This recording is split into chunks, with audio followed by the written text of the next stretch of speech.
Добрый вечер, друзья! В эфире передача «Спортивный интерес» и я, Кристина Кокаева. Ни в коем случае не трогайте пульт, а оставайтесь с нами, будет интересно.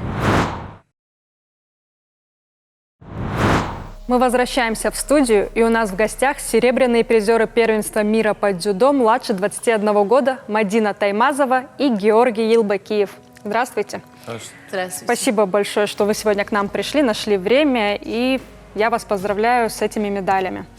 Спасибо большое. Расскажите, пожалуйста, вот все-таки серебро первенства мира звучит очень громко, но это второе место. Для вас это успех или это все-таки неудача для каждого из вас? Ну, для нас это, конечно, успех, и я не спорю, что золото, конечно, всегда лучше, чем серебро, но это для нас большой опыт, и все-таки есть результат, сравнивая с предыдущими соревнованиями этого уровня, и это, конечно, прогресс и неплохой результат для нас. Георгий? Ну да, учитывая то, что я в прошлом году тоже выступал на первенстве мира, я остался без медали. В этом году серебряная медаль, ну не золотая, но все-таки это успех, да, и хочу выразить огромную благодарность. А скажите, пожалуйста, вот многие спортсмены утверждают, что завоеванная бронзовая медаль, она ценнее, чем серебряная. Для вас это как? Ну да, я думаю, серебряная медаль, как бы она расстраивает человека. Ты проигрываешь, ну, схватку проигрываешь, ты проигрываешь золотую медаль. Становишься серебряным призером, а бронзовую ты выигрываешь, и как бы у тебя чуть более такие позитивные эмоции. И я думаю, бронзовая медаль где-то чуть больше, она эмоциональнее. Да, эмоционально Да, она больше наполняет позитивом. Вот прошло определенное время после первенства мира. Вы сейчас осознали, что вы сделали, что вы в мире, в принципе, вторые? Ну, если честно, мы, наверное, осознали, что слегка даже разочаровали и тренеров, и себя. Мы 100% рассчитывали на золотую медаль. И хотелось бы, конечно, золото. И все в нас верили, все надеялись, все ждали от нас золота. И мы сами от себя ждали золота. Но так сложилось, значит, так оно должно было случиться. И есть к чему дальше стремиться и над чем еще поработать. Это тоже большой плюс. Наверное, на сегодняшний день для нас серебро полезнее, чем золото. Согласен все со словами Мадины Таймазовой, да, ну, осознали. Серебряная медаль где-то, она как бы дает, чтобы ты работал больше, чтобы ты начал тренироваться еще сильнее. Где-то надо свои ошибки исправить, значит не суждено было стать чемпионами, но я надеюсь, в скором будущем мы сюда придем и будем чемпионами мира по взрослым.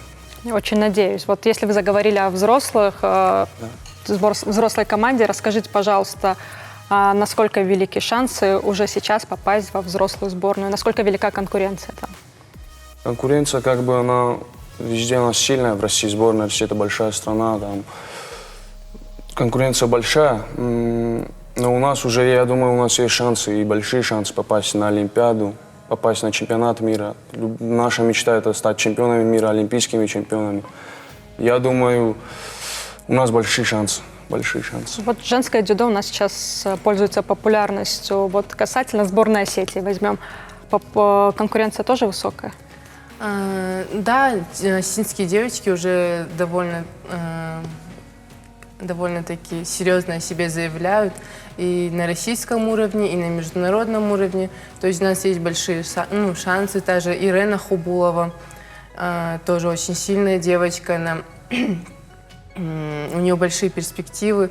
Также у нас с Геором, я думаю, мы уже заявили о себе и надеемся, что нас взрослые тренера заметят. И надеемся в скором будущем выступать по взрослым и завоевывать уже медали на взрослом уровне. Мы тоже очень надеемся уже даже на ближайшей Олимпиаде увидеть ваши фамилии среди участников. Возвращаясь к чемпионату мира, Мадина, начнем с тебя, к первенству мира.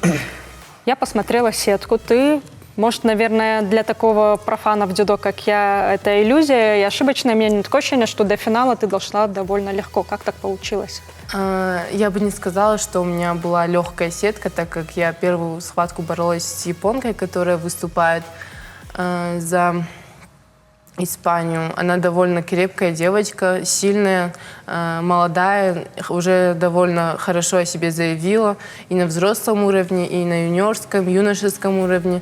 Я настраивалась на схватку с ней, и у меня был четкий план на поединок с ней. То есть и вышла и сделала то, что мне говорили и тренера, мой личный тренер, тренера сборной. И, слава богу, все хорошо получилось. Дальше у меня тоже были не менее тяжелые схватки. Даже немка за выход в финал. Мы с ней довольно часто встречались. Она для меня нелегкий соперник, но я именно на этих соревнованиях ее уверенно прошла. Ну, это со стороны, наверное, было. Ну вот именно видно. сам путь до финала Да. довольно легко, именно по Это очкам. именно всё, да. показывает мою подготовку, хорошую работу тренеров. Настрой. Да, настрой. Мадин, возвращаемся к финалу. Наверное, не очень приятно тебе это все вспоминать, но придется поговорить о финальном поединке. Ты вышла довольно хорошо настроена, я думаю, но что пошло не так в поединке с японкой? У нас сейчас на плазме как раз будет нарезка этого поединка.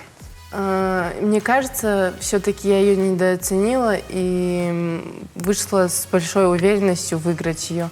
К тому же, мне кажется, моему проигрышу способствовало то, что я довольно долго болела перед соревнованиями. У меня была температура, я принимала антибиотики. Наверное, перерыв между начальными схватками и финальным блоком тоже дало о себе знать. Я немножко уже почувствовала усталость и стала себя хуже чувствовать.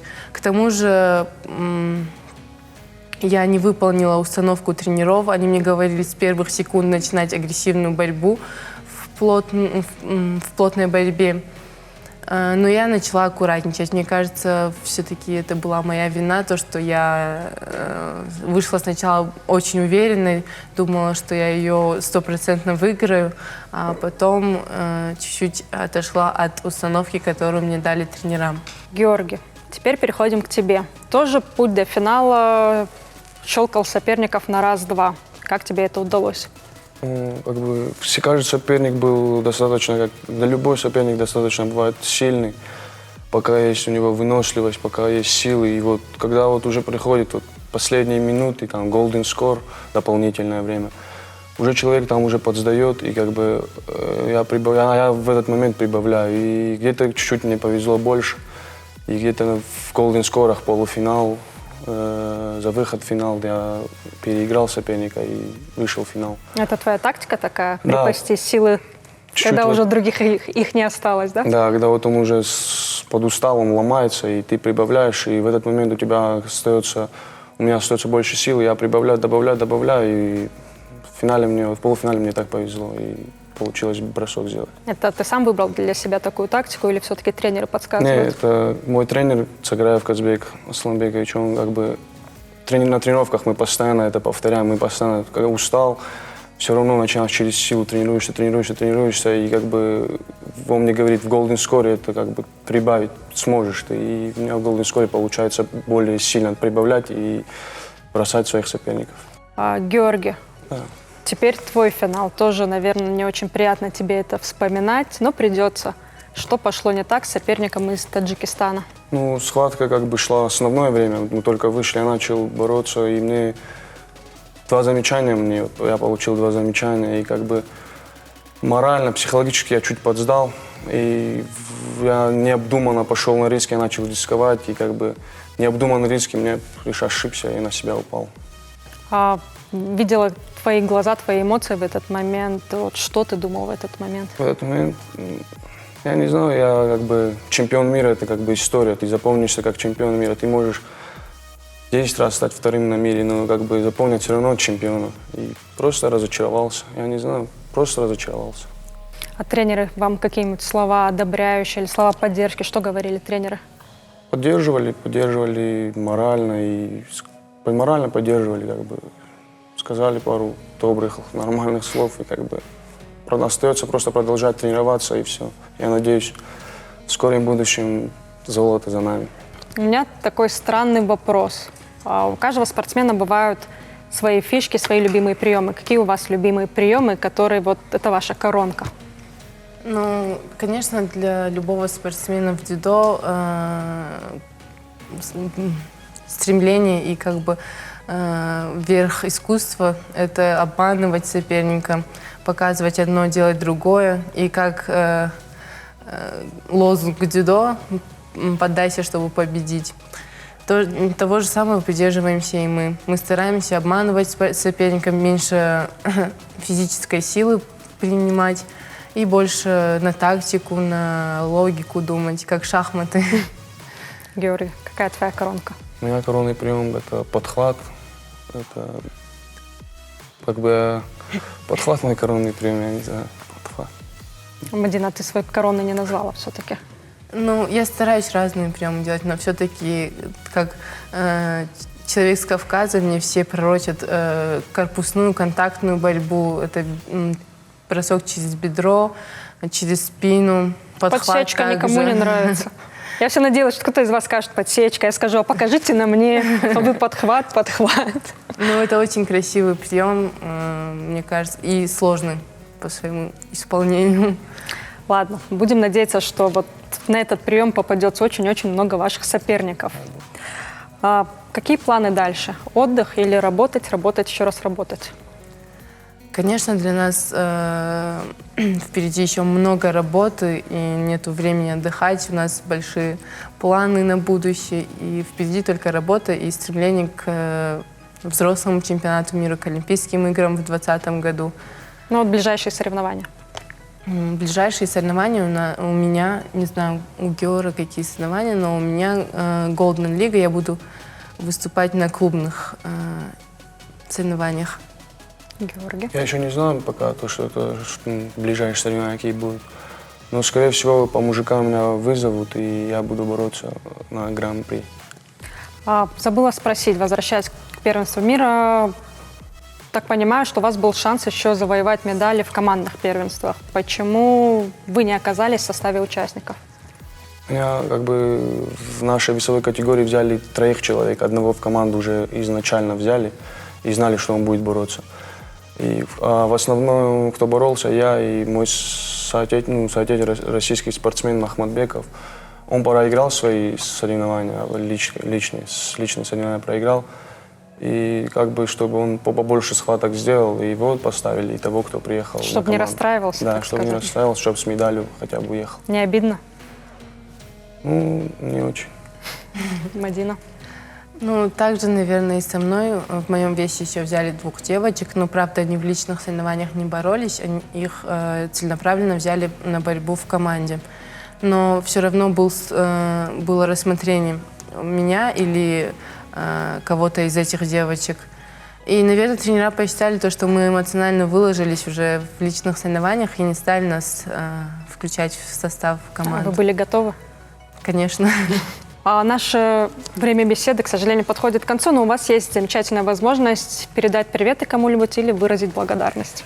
Конечно, хотелось бы выразить благодарность в первую очередь своему личному тренеру Джилоеву Герасу Федоровичу, а также передать огромную благодарность своей школе в пригородном районе, а также директору своей школы Акацию Тамерлану Габозовичу. И передать всем спортсменам привет и пожелать всем удачи и напутствующие слова сказать, чтобы все стремились всегда к вершинам Олимпа. Спасибо. Я тоже хочу выразить огромную благодарность моему тренеру Цагараеву Казбеку Асламбековичу, Бекузарову Алику Ахпулатовичу и клубу «Нарт», который собрал нас в своих стенах, и всем пацанам, которые помогали мне готовиться к первенству мира. И хочу сказать огромное спасибо каждому из них. Также я хочу его тренерам тоже выразить благодарность. Они мне тоже не раз помогали, всегда гостеприимно встречаются в своем зале, помогают мне тоже вместе с моим тренером личным. И немаленький вклад внесли в мою, как бы, вот медаль. Я тогда не буду прощаться, а задам еще последний тебе вопрос, Георгий. Как это тренироваться вместе с девочками? Не смущает, предвзятого отношения нет? Нет никакого предвзятого отношения. Нормально, как бы мы помогаем им развиваться. Где-то они могут там чему-то нас научить. Ну, нет, все нормально, как бы. Тогда спасибо вам за то, что пришли. Желаю, чтобы наша команда была настолько дружной, насколько я могу судить по вам двоим. Спасибо большое и побед вам. Спасибо вам большое за приглашение. Спасибо. Спасибо вам.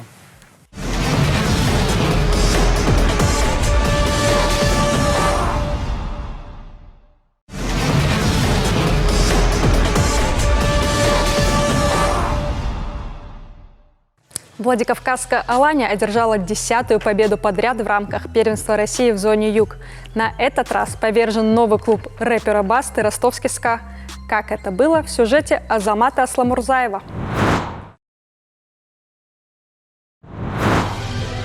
В рамках 15-го тура ПФЛ «Зона Юг» Владикавказская Алания отправилась в Ростов. Красно-желтые в упорном матче одержали тяжелейшую победу над командой СКА Ростов-на-Дону.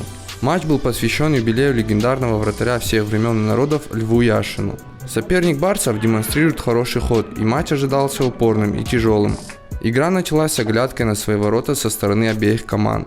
Алании порой приходилось большими силами идти вперед, но оборонительные редуты соперника были очень насыщенными. Ростовчане иногда пользовались свободным пространством и убегали в контратаки, но все попытки соперников заканчивались неудачей, оборона красно-желтых была на высоте.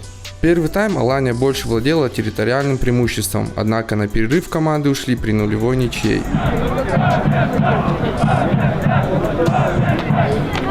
В перерыве замен не было. Спартак Гогнев внес некоторые коррективы и указал ребятам на недочеты в атаке. Алания стала наседать, однако мяч упорно не шел в ворота. К середине тайма на поле вышли Машуков, Гурцив и Хабалов. Все три игрока прилично добавили мощи в атаке команды. Раз за разом создавали опасные моменты. И на 76-й минуте Алан Хабалов подкараулил отскок штрафной площади соперника. Нападающий моментально принял решение и сходу пробил по мячу. Через секунду ликовала вся команда. Забитый гол в корне изменил ход матча. СКА был надломлен. Буквально через 3 минуты Алания удвоила преимущество. Хадарцев и Магомедов быстро разыграли штрафной удар, и после навесной передачи Гурцив ударом головой сделал перевес комфортным для наших ребят. Игра успокоилась. Лишь в самой концовке барсы довели счет до разгромного. Магомедов и Хадарцев под копирку разыграли комбинацию, и после очередного прострела Царай внешней стороной стопы отправил мяч в притирку со штангой. Алания могла отличиться еще раз. Совсем немного не хватило точности Магомедову. В активе нашей команды 10 побед к ряду. После первого круга Алания занимает вторую строчку в таблице и отстает от главного конкурента на 6 очков.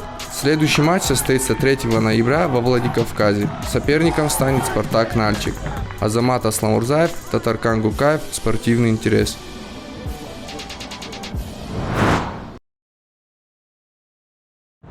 Мы снова в студии, и сейчас поговорим о боксе с Константином Дзгоевым, президентом Федерации бокса Северной Осетии. Здравствуйте, Константин Максимович. Спасибо большое, что пришли сегодня к нам. И основной информационный повод, о котором мы собираемся сегодня поговорить с вами, это предстоящий турнир по боксу памяти дважды Героя СССР Исы Плиева. Расскажите, пожалуйста, что это за турнир, где будет, когда? Да, здравствуйте. Я уже, честно говоря, у вас как дома. Спасибо, что пригласили еще раз. Да, действительно, у нас Осетия принимает еще один турнир по боксу, и я думаю, что она уже вправе носить звание не только борцовской, но еще и боксерской республики.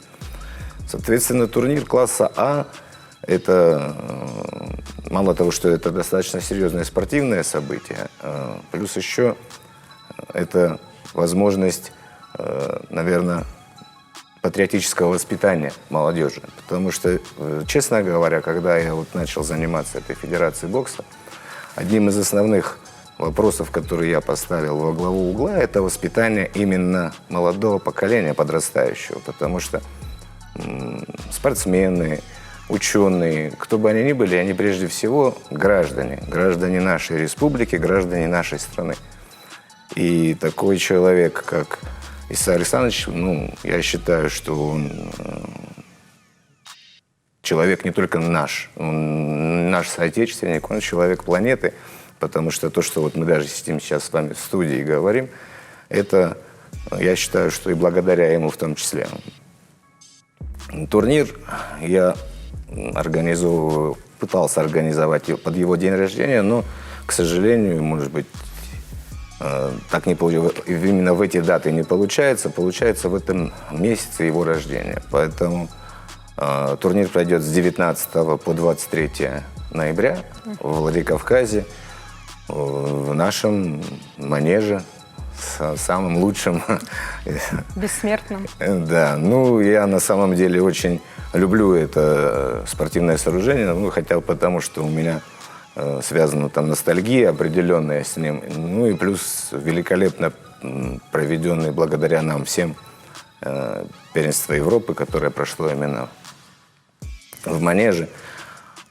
Что касается турнира, для чего вообще он и почему я хотел бы провести, это с самого начала, опять же говорю, потому что когда начинаешь куда-то идти, я считаю, нужно определенно наметить маршрут. Вот.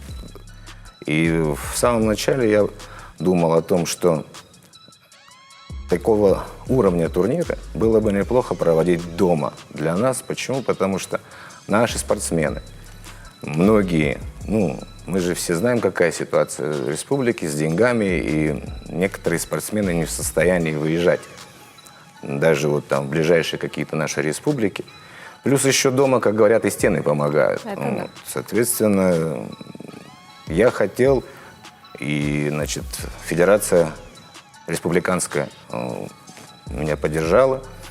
И больше того, Федерация бокса России. Хотя сейчас такая тенденция, что турниры не дают регионам. Там связано с судейством, с определенными там финансовыми затратами, которые в основном не берут на себя субъекты. Но нам пошли навстречу, потому что, опять же, повторюсь, великолепное проведение первенства Европы.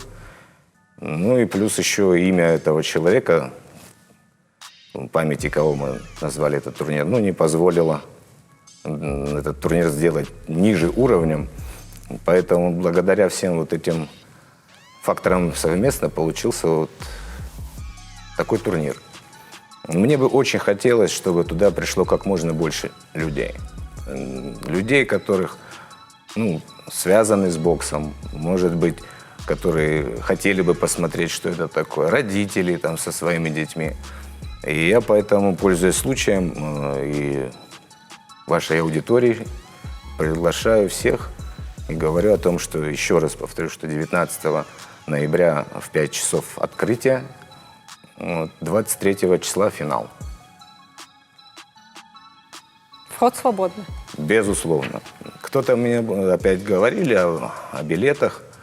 Вы знаете, я не то чтобы против билетов, а я против того, чтобы за эти билеты платили деньги. А так, конечно, я думаю, что с этим вопросом мы разберемся. Лишь бы кто придет, не останется на улице, это я гарантирую. Вот вы сказали, что турнир класса А. Что это значит для непросвещенных? Расскажите. Турнир класса А. Это турнир российского уровня, чемпион, то есть тот, кто победит. Тому человеку присваивается, тому спортсмену присваивается звание мастер спорта России. Возвращаясь снова к турниру, изучала информацию и удивлена была возрастной категории. Разброс довольно большой, 18-40 лет. Почему именно этот возраст был выбран? Дело в том, что это выбираем не мы. Турнир класса А подразумевает участие спортсменов, которые уже, то есть в возрастной категории 19-40 лет. Это для всех спортсменов, то есть, как говорят, по мужчинам. Взрослые. Да, взрослые. Но мы включили туда еще 18-летних, потому что я думаю, что вот этот переходный период от юниоров и к мужчинам, взрослым, его тоже нужно подкреплять какой-то боевой практикой. Плюс еще разговоры о том, что присваивать или не присваивать звание мастера спорта тому, кому исполнилось 18 лет. Я сказал, что если такой человек выиграет, то это уже достоин внимания как минимум. А присвоить ему мастера спорта или не присвоить, это уже, я думаю, что мы решим. Это точно. А скажите, насколько я понимаю, этот турнир существовал в 90-х годах в Южной Осетии. Как у вас появилась идея возобновить его, возродить, но уже в рамках Северной Осетии? Идея вообще была такая, что по каждой возрастной группе, то есть по старшим юношам, по юниорам и по мужчинам, сделать турниры, которые будут проходить у нас в республике, для того, чтобы, еще раз повторюсь, для того, чтобы наши спортсмены имели, что называется, чуть больше шансов. Потому что дома это и есть дома. Почему мы его назвали Плиева турниром? Я вообще-то, как говорит вот наш президент, не надо ничего придумать, все уже придумано при Советском Союзе, нужно брать и делать, как это было раньше. И я решил, что зачем придумывать что-то. Был турнир, его нужно восстановить. Вот вчера у нас было как раз собрание Федерации бокса. На ней мы тоже вспомнили такой турнир Баракова. Был такой турнир в Осетии. Вот, мы его хотим тоже реанимировать. Реанимировать, может быть, не очень удачное слово. Проводить его снова. Весь вопрос тут, как говорят наши американские коллеги, чтобы вам не говорили, знаете, речь идет о деньгах. Поэтому тут вопрос все-таки финансирования он основной. Но планы у нас такие есть. Турнир будет на ежегодной основе проходить. Да. 19 ноября открытие турнира. Есть ли что-то интересное, чего нам стоит ожидать на этом открытии, и с помощью чего мы можем привлечь зрителя на трибуны? Какие-нибудь сюрпризы? Во-первых, когда разговаривали с оргкомитетом, который уже, в принципе, создан, мы когда обговаривали церемонию открытия, были разные мнения. Давайте пригласим звезд, давайте пригласим тех, давайте этих. И я, честно говоря, не совсем их поддерживаю, потому что имя человека, который носит этот турнир, оно такое, я думаю, что не совсем нуждается в таких рекламах, и достаточно того, что он уже есть. Тем не менее, конечно, я постараюсь пригласить сюда людей, которые, может быть, героев России, некоторые подтвердили свой визит, свое присутствие на открытии. А так, конечно, надо ждать чего-то интересного. Мы обязательно что-то там придумаем. А какие-нибудь известные спортсмены, боксеры, кого можно ждать на турнире? Дело в том, что турнир получился у нас так в межсезонье. Кто-то поехал туда, кто-то сюда. Вот наш великий спортсмен, наш боксер Мурат Гасиев, наш любимчик, он сейчас находится в лагере. Он занимается, он готовится к бою, поэтому было бы, конечно, очень хорошо, если бы он присутствовал, но дело вперед. Я считаю, что, конечно, кого-то я постараюсь пригласить, и пускай это будет такой Сюрприз. интрижкой, да. Поговорили мы немного о турнире, и теперь вернемся к теме бокса. Часто смотрю видео из клуба «Ариана», где Виталий Константинович Сланов тренирует, и вот буквально им негде тренироваться, столько народу, зал набит, и я так понимаю, такая ситуация во всех залах у нас. Скажите, как залы справляются с такой нагрузкой, и планируется ли какое-то открытие новых залов? Я думаю, что Виталий Константинович вам бы тоже так сказал, но тем не менее я за него, может быть, тоже. Дело в том, что вообще боксерские залы, они очень специфичны. Ни одного великого боксера не вышло из такого просторного зала. Я был в залах и Фредди Роуча, я видел, как тренируется. Там люди друг друга касаются спинами. Даже вот такая история. То есть настолько там все плотненько. Поэтому я думаю, что, конечно, из-за того, что вот такой общий ажиотаж вокруг бокса в республике, конечно, очень много молодежи приходит, даже не молодежи.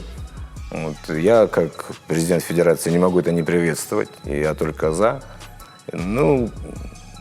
Конечно, допустим, какой-то суперсовременный зал построить, если это вообще возможно, конечно, мы были бы за. Просто я знаю, что это связано с определенными затратами, и не маленькими. И вот из тех людей, которых, допустим, я вижу и понимаю, кто может этим заняться, я пока не вижу людей, кто может такую историю профинансировать. Женский бокс, он у нас так же, как и мужской, сейчас набирает обороты. Помимо Арнеллы Китеева есть еще девочки, которые уже готовы, в принципе, к соревнованиям. Как вы сами относитесь к этому виду спорта в исполнении женщин? Знаете, как я отношусь в исполнении женщин к этому виду спорта, я, наверное, говорить не стану, потому что это вообще не имеет никакого значения, потому что с 2012 года женский бокс входит в олимпийскую программу. И тут, если, кстати говоря, вот буквально несколько дней назад я ходил там, что называется, с инспекцией по залам и видел, как девочка, я навскидку даже не могу сказать, может быть, лет 9-10, и стояла в парах с мальчиком, и стояла так, что мальчик там... Одним словом, я не могу быть против, потому что если родители приводят, если родители не против, с удовольствием. Тем более, жители Осетии, они, как сказать, всю жизнь были такие спортивные. Это касается как сильной, так и слабой половины. Сейчас там сами выбирайте, кого куда. Да, поэтому занимаются, результаты есть. Действительно, вы уже сказали, Ахитеева, одна из наших лучших спортсменок, которая достойна внимания. Плюс еще на нее глядя, там, подрастающее поколение. У нас еще была Софа Очагава, которая номинально Каркусова. Софа Очагава, что значит была? Софа, уже не выступает. Она с нами, Нет, она не выступает, она сейчас готовит спортсменов, да, она очень качественная и очень разбирается в боксе. Я говорю, что не просто так, краснословца, я Софу знаю лично, и поэтому я могу сказать, что одна из лучших специалистов. Напоминаем, что София Очагава, она же София Каркусова, она серебряный призер Олимпиады в Лондоне. Поэтому Абсолютно мы с верно. Константином Максимовичем передаем привет, Софа. Да, большой привет, да, пользуясь случаем, как говорят.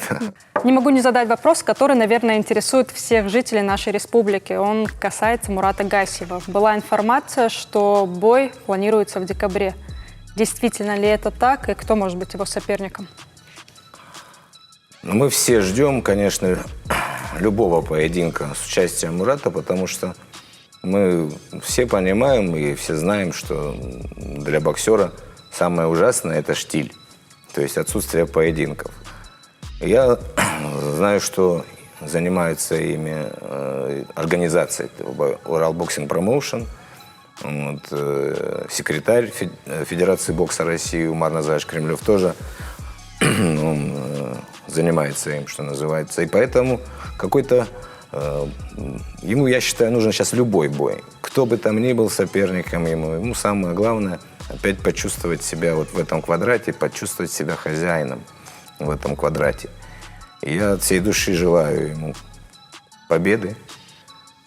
Больше того, я думаю, что все жители Осетии, да даже не только Осетии, вот, очень многие люди, мои там знакомые, даже незнакомые, они просто влюблены в этого парня, потому что такой вот